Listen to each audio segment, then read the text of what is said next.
Жыл сайын Кыргызстанга ташылып келген контрабанданын агымы чоң. Мындай жол менен алынып келинген товарлар лабораториялык текшерүүдөн өтүшү күмөн. Мындан тышкары аткезчилик жол менен алынып келинген азык-түлүктүн сапатына жана коопсуздугуна эч ким кепилдик бербейт. Ал эми бул жарандардын ден соолугуна жада калса өмүрүнө түздөн түз коркунуч жаратат.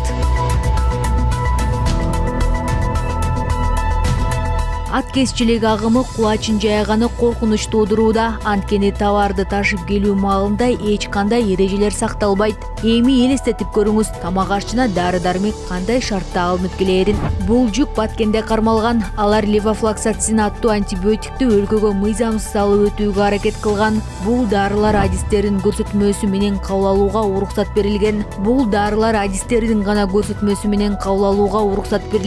Унаанын айдоочусунда медициналык дарыларды ташуу үчүн эч кандай уруксат кагазы албетте болгон эмес. Бирок сапатсыз дары-дармектер, ошондой эле аларды көзөмөлсүз колдонуу кайгылуу кесепеттерге алып келиши мүмкүн. Высыпание где-то, анафилактический шок болуп калат, антибиотик нерационально используемый. Өтө опасно. Даже бир уколдон кишилер өлүп атканда өзүңөр билесиңер. Аткезчилик жол менен ташылып келген продукциядан тышкары мөөнөтү өтүп кеткен дарылар да колдонулат. Ушундай эле окуя Кызыл Кыя шаарындагы ооруканадан табылган. Ал жерде бейтаптар мөөнөтү өтүп кеткен дарылар менен дарыланышкан. Аталган факт Кызыл Кыя шаардык жалпы дарыгерлер практика борборунун психонаркологиялык бөлүмүндө каттоого алынган. Ал эми жараксыз дарыларды колдонуунун канча фактылары ачылбай жатат. Базарлардагы дарыканаларда дарынын наркы төмөн жана сатуучулар дарыгердин рецепти жазылган кагазды сурабайт. Ал эми дарылардын баасынын айырмасы 100 же 1000 сомду түзбөйт. Муну сатып алуучулар да моюнга алат. Бирок оорудан айыгам деп ичкен дарынын сапаты жана мөөнөтүнүн өтүп кетиши ден соолукка терс да таасирин этиши мүмкүн. Эгер ушундай учур катталса, жаран кассалык чеги жок арыздана да өзүнүн укугун да коргой албайт. Андыктан дарыгерлер сапаты жана каттоосу текшерилген дарыларды дарыканадан сатып алууга чакырат.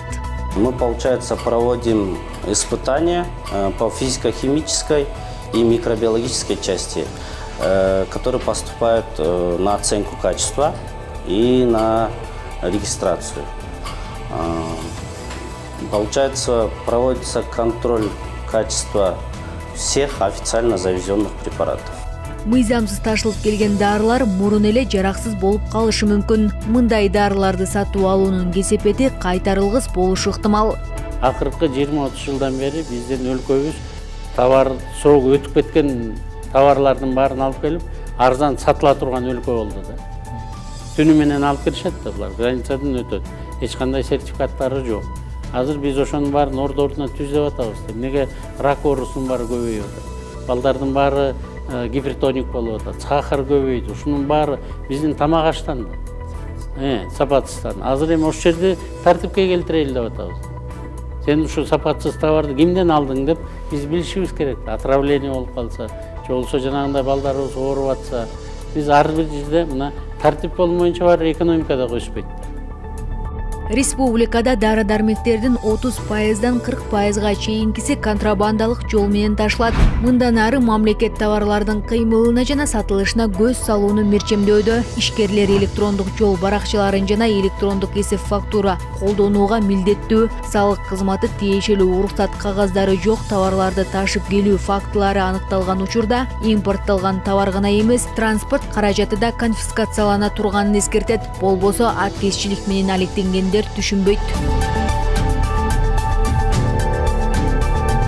Товарларды мыйзамсыз ташып келүү тар чөйрөгө гана пайда алып келет. Мамлекеттик бюджетке жана өлкөнүн экономикасына миллиарддаган сом зыян келтирүүдө, адамдын ден соолугуна тийгизген зыянын айтпаганда да.